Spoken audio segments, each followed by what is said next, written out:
Stop right there, criminal scum! This video is full of spoilers for the end of House of the Dragon.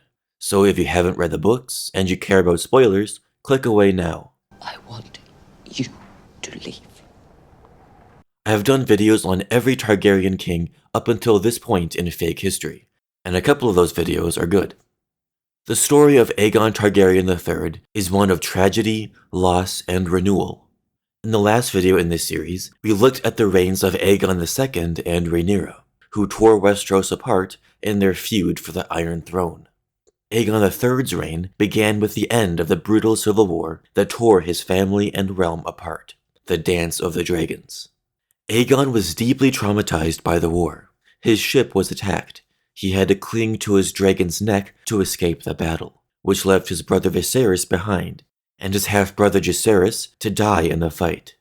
He waited in the Red Keep while his mother Rhaenyra ruled for half a year, until the city rose up in violent riots against the Targaryens, in which Aegon lost his other half-brother, Joffrey Velaryon. So he escaped once more with his mother to Dragonstone, where he was forced to watch as Aegon II fed Rhaenyra to his dragon. He was then made a hostage of Aegon the Elder, who threatened to cut off his ear until his court poisoned him. When the war was done, Aegon had lost his mother, his father, his brother, all his half-brothers, and his dragon. During his gloomy reign, he was called a singularly joyless man, a shadowy monarch who said little and did less, and lived a life steeped in grief and melancholy. Kermit Tully and Ben Blackwood, who were 19 and 13 respectively, led the Black Army into King's Landing, where the small folk cheered them on, as peace was finally at hand. A strange euphoria took hold over the city, as Tully and Blackwood planned to issue pardons to the Green Lords and have a lavish coronation for Aegon. Leowyn Corbray secured Duskendale, his brother Corwin secured Maidenpool, and Alyn Velaryon took Dragonstone. All of the Green Lords were summoned to the Red Keep to pledge Aegon III fealty, with a promise of safe conduct and full pardons. This short-lived euphoria was known as the False Dawn. With the arrival of Cregan Stark, the Hour of the Wolf began. He chastised the lads, Tully and Blackwood, for offering the Green Lords pardons, and began to plan new excursions against Storm's End, Oldtown, and Casterly Rock. When he met Aegon, Corlys, and the lads, Cregan told them, "The North remembers."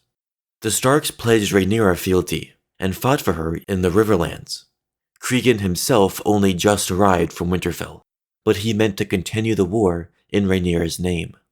Oldtown and Casterly Rock had not yielded, and still held the crown's gold, and Storm's End still held Jaehaera, Aegon II's daughter, who might be crowned against Aegon III. Blackwood said, "Half your men will die, Lord Stark." Cregan said, "They died the day we marched, boy." Winter was coming, so lots of men in the north left their homes to find an honorable death in the south, giving their families one fewer mouth to feed during the coming harsh winter. Corlys Velaryon urged for peace, just as he had to Aegon II, and just as he had to Rhaenyra. He said if Aegon II had heeded his counsel, he might still be alive. "Is that why you poisoned him, my lord?" Cregan Stark asked. At once, Northmen filled the room and arrested Corlys, Larys Strong, Grand Maester Orwyle, Sir Perkin, the knight who raised up Trystane Truefire during the riots of King's Landing, and Septon Eustace, all accused of conspiring to poison King Aegon. The realm would surely have plunged right back into war if not for the women who made peace. During the False Dawn, ravens flew to the Green Lords offering pardons in exchange for fealty. During the Hour of the Wolf, those ravens were being answered. The widow Lady Johanna of Casterly Rock was defending against Dalton Greyjoy, the Red Kraken. She agreed to pledge fealty and send back all the crown's gold, so long as Tywin Lannister, who was Master of Coin for Aegon II, was released from the dungeons, and so long as the crown told Dalton Greyjoy to end his attacks. Lady Elenda, the widow of Boros Baratheon, pledged fealty as well, and returned Princess Jaehaera to King's Landing, Aegon's future bride. The Hightowers were still dangerous, with plenty of gold and plenty of troops. After his father Ormond's death, The new Lord Hightower was Lionel, a boy of 15. Lady Samantha Tarly was married to Lord Ormond, but Lionel had the hots for his stepmom. She promised to marry Lionel as long as he agreed to the crown's peace terms. He did. It's also possible that Lionel was forbidden to raise an army by the Tyrells, or else his brother, who was a ward at Highgarden, may be harmed. Whether it was Lady Sam or House Tyrell who convinced him, Lionel Hightower made peace. Lady Jane Arryn came to the Red Keep with Rhaena Targaryen, one of Daemon's twin daughters, who spent the dance in the Eyrie, where she hatched a pink dragon named Morning. She and her twin sister Baela became the darlings of the city, and demanded that Lord Stark allow them to see their brother Aegon, who was confined to Maegor's Holdfast. With the realm agreeing to peace, Cregan Stark no longer had a war to fight, but he demanded at the very least that justice be served to Aegon II's murderers. Even though he fought for Rhaenyra, Cregan believed that high treason could not go unpunished. No lord, however, has the right to judge another lord, so Aegon had to make Cregan his hand before the trials began. In the end, Septon Eustace was released, Grand Maester Orwyle was sentenced to death for providing the poison, 4 Kingsguard were sentenced to death, since no knight of the Kingsguard should outlive his king when that king dies by violence. Sir Perkin was sentenced to death, and Corlys Velaryon and Larys Strong, the 2 main conspirators, were also judged guilty and sentenced to death. Cregan tried to sentence the men who rescued Baela to death, since they killed King Aegon's guards to do so, but Baela waved a sword and said she would cut off the hand of any man who tried to kill the men who saved her, so Cregan relented. Baela and Rhaena also fought for the release of their grandfather, Lord Corlys, and convinced Aegon to command Cregan Stark to spare him, since if Corlys had not poisoned Aegon II, he may have killed Aegon III. Mushroom says it was actually Alysanne Blackwood who told Cregan to let Corlys live, for the sake of peace, and gave Cregan any wish he desired in return. Cregan desired Alysanne herself, so they got married and Corlys lived. The man who passes the sentence must swing the sword, so Cregan Stark wielded ice and prepared to execute dozens of men. All of the prisoners save 2 wished to join the Night's Watch instead of losing their heads. Sir Giles Belgrave of the Kingsguard agreed that he should not outlive his king, and Larys Strong wished to be sent to hell, and asked that Cregan Stark hack off his clubfoot after he took his head, to let him be free of it in death at last. After 6 days, Cregan Stark took off his badge, resigned as Hand of the King, and went back north. The year was 131 AC, and King Aegon was only 10, so a council of regents was selected. Tywin Lannister was the new hand, but his face was hideously scarred after being blinded and tortured in the dungeons, so he wore a hood at court. It gave him a sinister aspect, and small folk talked of the masked sorcerer inside the Red Keep. Dowager Queen Alicent Hightower had gone fairly mad, and was imprisoned in her bedchamber after telling her granddaughter Jaehaera to cut Aegon's throat. Tywin abolished the taxes imposed by Rhaenyra, halted progress on the statues of Aemond and Daeron that Aegon II ordered be built, strengthened the royal fleet, and did much more to stabilize the realm. But the marriage between 11-year-old Aegon and 8-year-old Jaehaera was shockingly not going well. Grand Maester Munkin said, "These are not normal children. Both of them are broken. They have no joy in them. They neither laugh nor play." It makes sense, given that Jaehaera witnessed her twin brother get beheaded in front of her, and lost her other brother and her father while she hid in Storm's End during the war. The only thing Aegon and Jaehaera had in common was depression. Aegon had no friends except for Gaemon Palehair, the bastard boy who was king for a couple of days after Rhaenyra fled the city. Aegon showed no emotion except when it came to dragons. The mere mention of dragons sent Aegon into a rage. When his stepsister/cousin Rhaena visited him with mourning, Aegon yelled, "Get that wretched creature out of my sight." Early in 132 AC, the 7 regents were down to 4.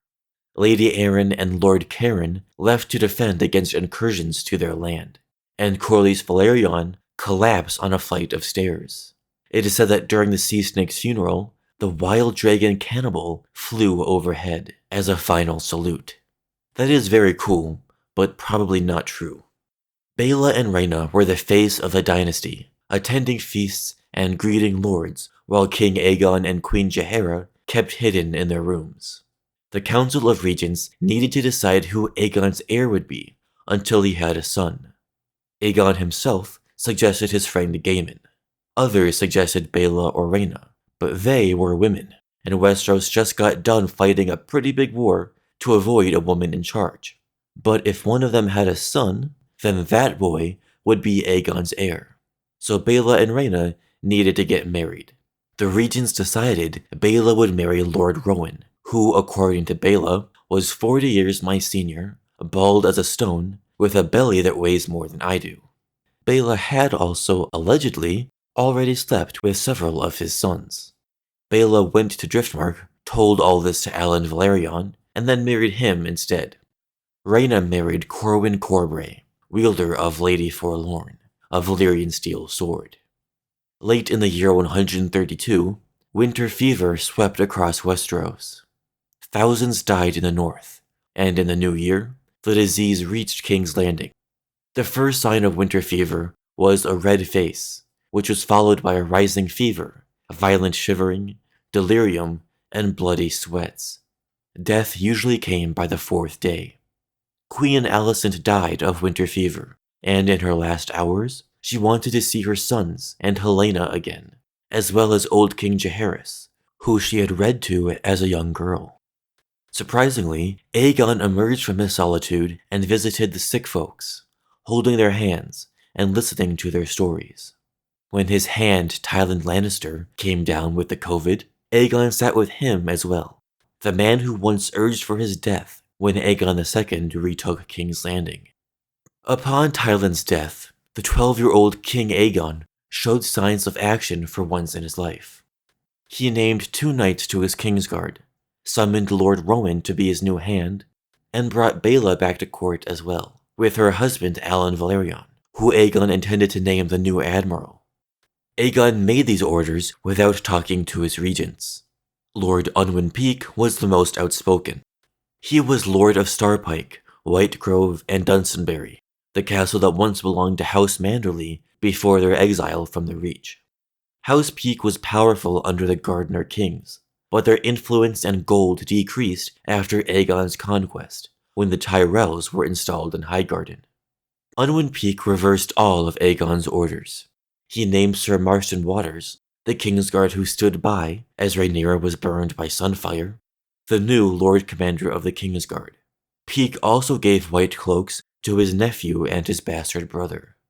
He let Lord Rowan sit on the Council of Regents, but took the title of Hand of the King and Protector of the Realm for himself, determined to restore House Peake to its former glory.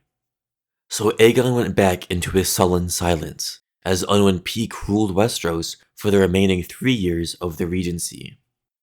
Peake trusted no one, and had a personal guard of sellswords led by Tessario the Tiger. As Lord Peake was the hand, his sellsword guards were known as his fingers. He filled the Red Keep with his friends and family.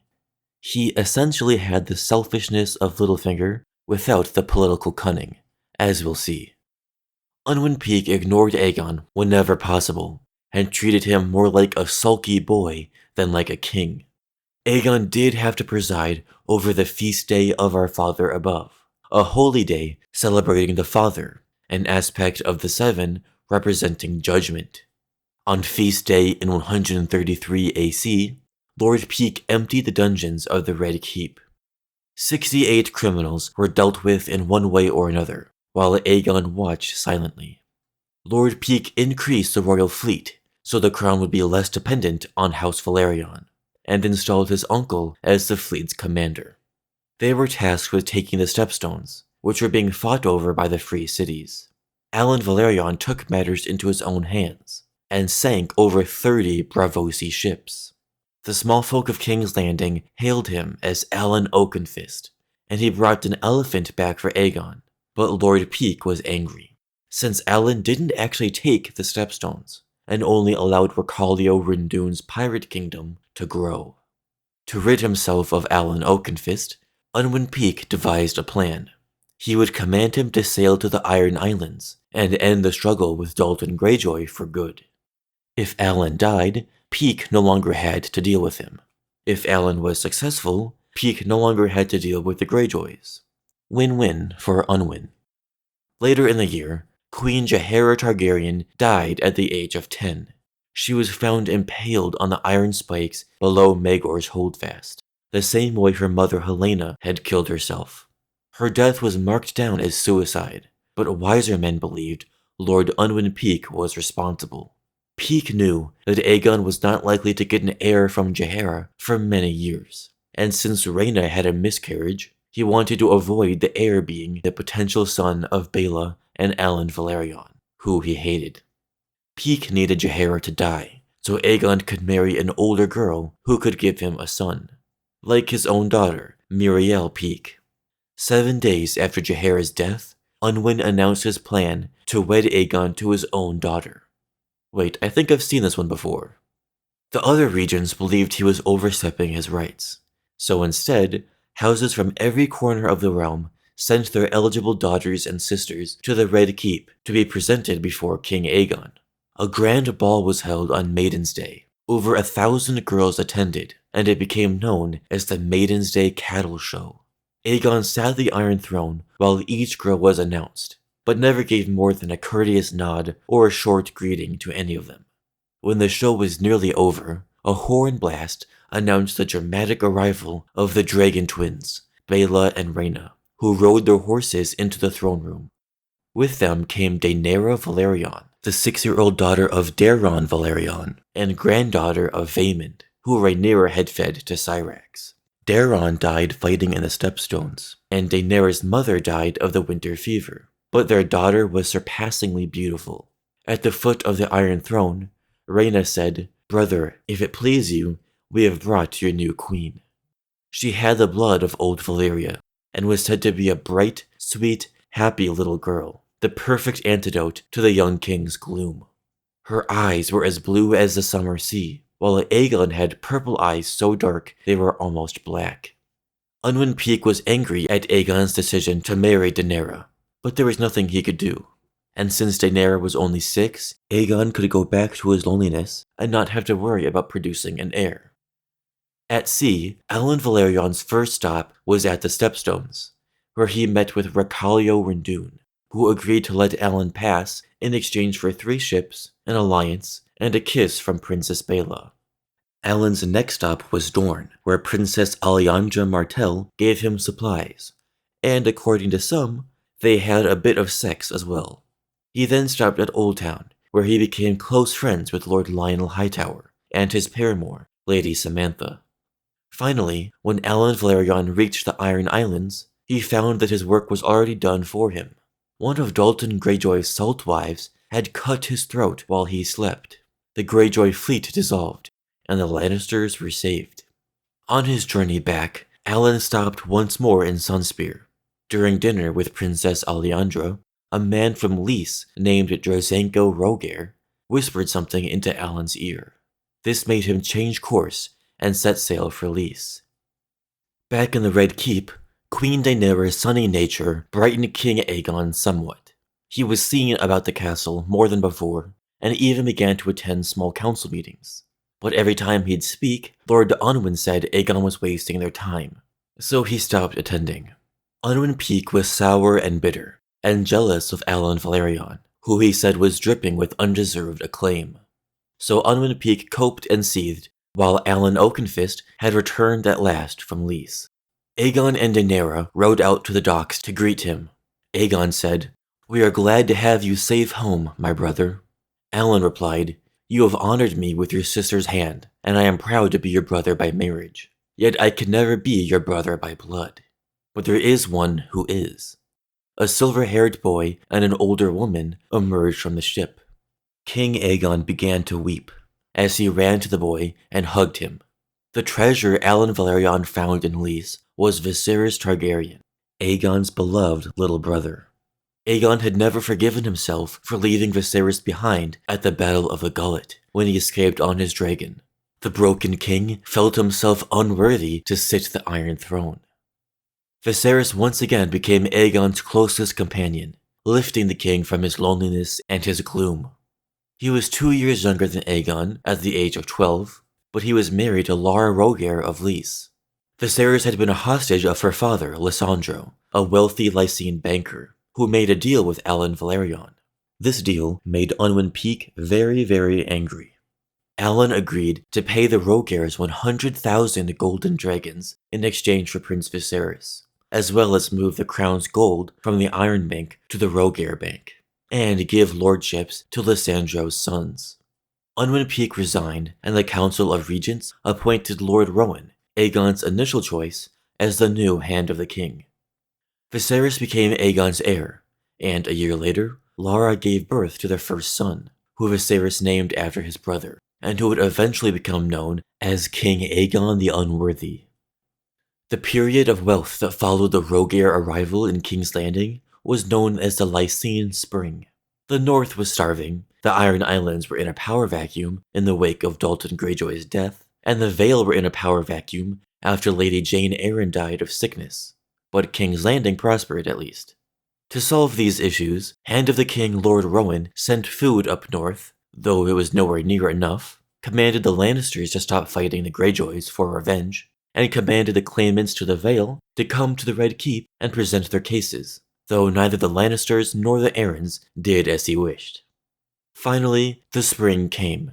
Spring is ever a season of hope, rebirth, and renewal, and the spring of 135 AC was no different. Torrhen Greyjoy finally succeeded his father Dalton. Cregan Stark borrowed from the Iron Bank to buy food for his people, and the various port towns of Westeros saw massive prosperity as trade in the Narrow Sea opened back up. The succession crisis in the Vale continued, however. On Driftmark, Baela's 1-year-old daughter Laena hatched her dragon egg, but it was a malformed, white monstrosity, and it bit off a chunk of baby Laena's arm. Alyn Velaryon hacked it to pieces. This news was extremely troubling to King Aegon, who famously hated dragons, and he quarreled with his brother Viserys, who still had his own dragon egg. Aegon commanded that no dragon eggs were allowed in his castle, so Viserys sent his egg to Dragonstone and didn't speak to Aegon for weeks. Only when Aegon's friend Gaemon Palehair died did Viserys return to Aegon and comfort him. Gaemon and Queen Daenerys had fallen deathly ill during dinner after someone poisoned the apple tarts. Aegon didn't like sweets, so he was spared of the poison, but Gaemon died, and Daenerys was saved just in time by Grand Maester Munkin. Aegon's old gloom had settled over him once again, and he seemed to lose all interest in his court and his kingdom. Then came the swift and brutal downfall of the House of Rogaire, as Lara's father Lysandro and his brother Drizzenko were killed in Lys and Sunspear, respectively, believed to have been assassinated by faceless men. In King's Landing, the Rogaire ascendancy crumbled, as lords of Westeros demanded their gold from the Rogaire Bank. Hand of the King Lord Rowan himself was even arrested on the suspicion of financial crimes in collusion with the Rogaires. As the court began to crumble, Aegon, Daenerys, Viserys, and Lara locked themselves in Maegor's Holdfast, separated from the rest of the Red Keep. Sir Amory Peake of the Kingsguard approached them, trying to arrest Lady Lara, but Viserys met him on the drawbridge wielding an axe. "If you are come to take my lady wife, sir, turn and go," the young prince said, "for you shall not pass whilst I stand." Aegon himself then came out, after Peake mentioned that Sir Marston Waters had been named Hand of the King, who once watched as Aegon's mother Rhaenyra was killed by Aegon II. King Aegon said, "I am the king, and I never chose Sir Marston for my hand." Viserys said, "The hand names the regent, and the regent names the hand, and round and round and round we dance. But you shall not pass, sir, nor shall you touch my lady wife. Be gone, or I promise you, every man of you shall die here." Sir Amory Peake did not listen, So out came Sandok the Shadow to greet him. Sandok was a nearly 7-foot-tall former pit fighter of Meereen, who was in the service of Lady Lara. He had no tongue and a curved Valyrian steel sword. He used that sword to cut down Peake and his men. Aegon and his family stayed inside Maegor's holdfast for 18 days. Each day, Sir Marston Waters would try to convince him to leave. He told Aegon he had every intention of serving him faithfully, and that he would gladly fall upon his sword if Aegon commanded, when he came of age. The year was 135 AC, and Aegon was still 15, a year short of manhood. He told Sir Marston that, "You stood beside me when the dragon ate my mother. All you did was watch. I will not have you watch while they kill my brother's wife." On the 12th day of the secret siege, named thusly since no one else in the city or realm knew it was happening, Lord Rowan was brought before King Aegon in chains. Rowan confessed to many crimes, the worst of which being that he plotted with Lara Rogear's 3 brothers to poison Aegon in order to make Lara Viserys' queen. Prince Viserys was smart, however, and asked Lord Rowan if his wife Lara was part of the plot as well. She was, Rowan confessed. Viserys asked if he himself was guilty, and Rowan confessed that yes, the prince plotted against his brother Aegon as well. Then Viserys asked if Gaiman Palehair had a hand in the poisoning. Rowan confessed that yes, Gaiman poisoned himself. Mushroom, understanding what was happening, asked Rowan if he was guilty of poisoning King Viserys, Aegon's grandfather, who Lord Rowan had nothing to do with at all. But Rowan confessed anyway. King Aegon commanded Sir Marston Waters to arrest the Lord Confessor, George Graceford, one of Unwin Peake's leftover henchmen. It was him who forced Lord Rowan to make these false confessions. Waters died in the ensuing violence as the rest of Peake's henchmen were rounded up. Lord Rowan was no longer in a fit state to rule, so Lord Torrhen Manderly was made the new Hand of the King. He created tax reforms that increased the crown's gold while relieving those lords who lost money with the Rogear Bank. He named 3 new Knights of the Kingsguard as well. Early in 136 AC, Lara Rogear had another son, who would later become known as Prince Aemon the Dragon Knight.